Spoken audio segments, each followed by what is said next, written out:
Nowadays, we want more from our vacations.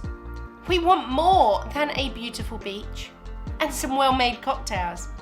As nice as both of those things are, we want to do and experience more.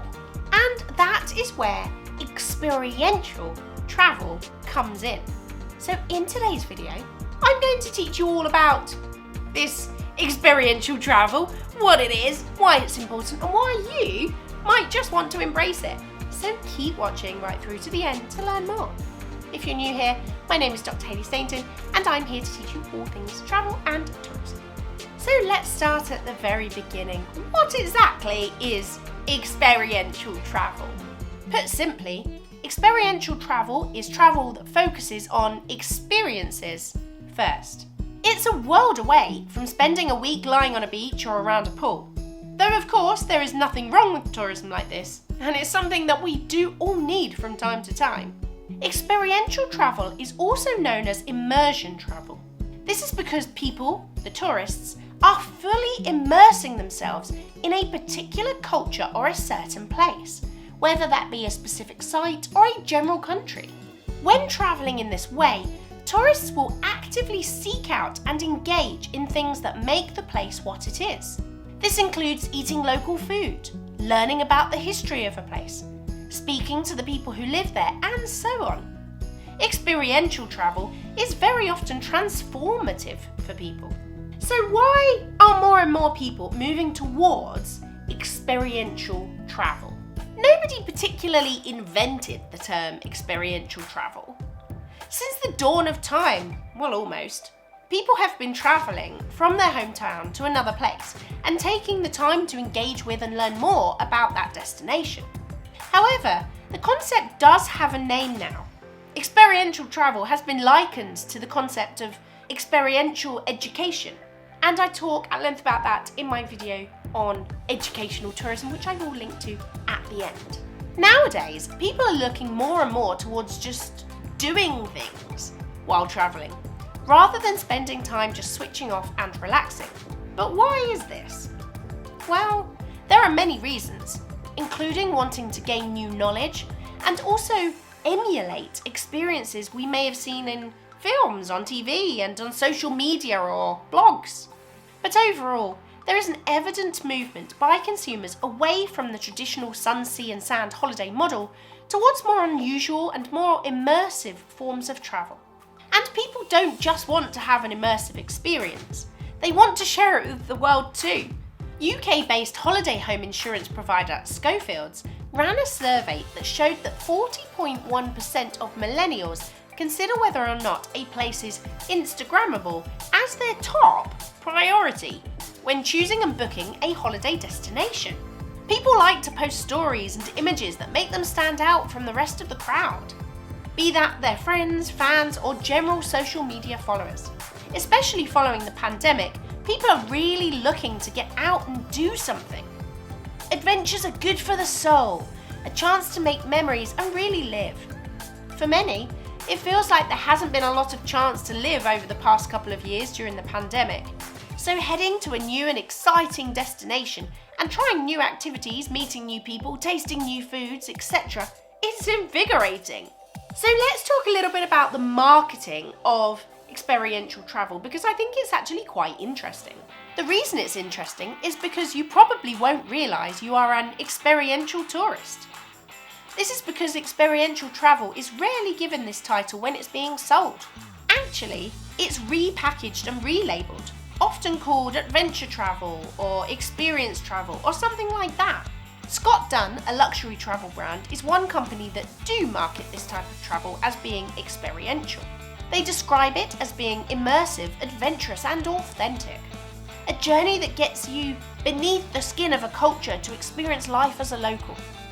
That could mean thrifting with a fashion designer in Milan or dining with a food blogger in Cape Town. In a work hard, play hard world, we design trips that challenge your perspective to encourage you to rethink your relationship with people and places.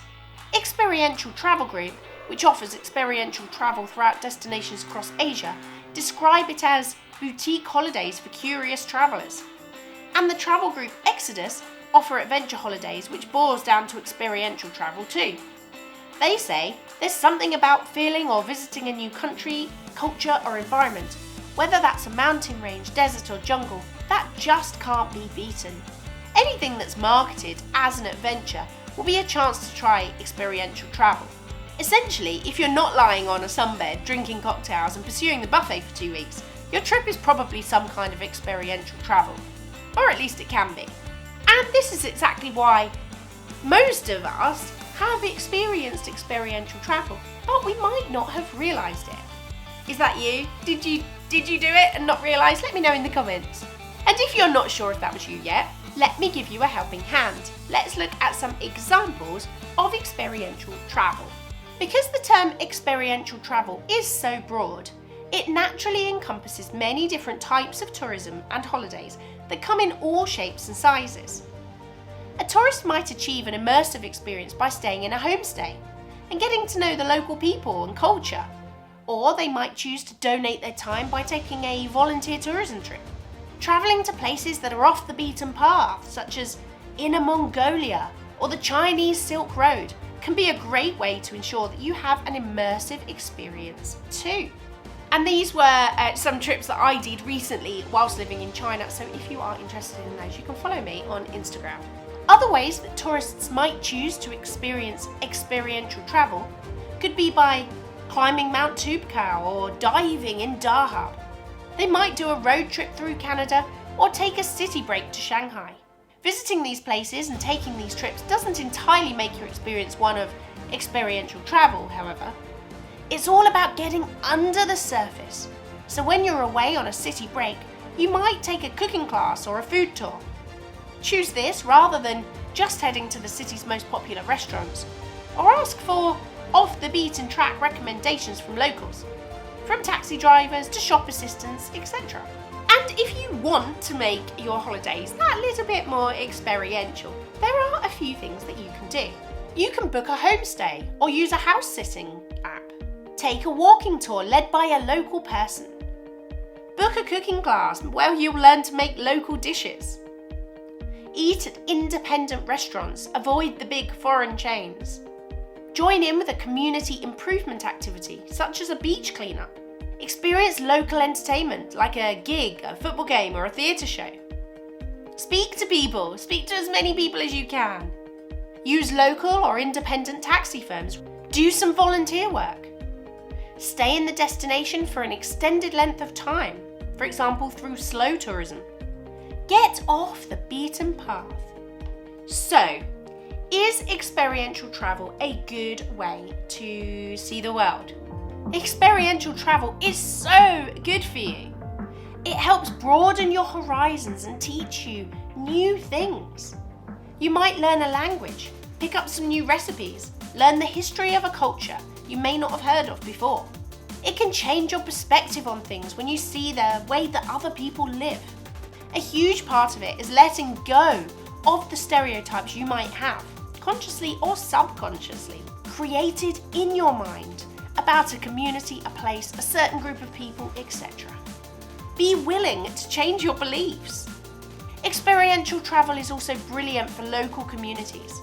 Visiting a small, family-run restaurant rather than a chain ensures that your tourism dollars are benefiting real local people, and it prevents economic leakage in tourism.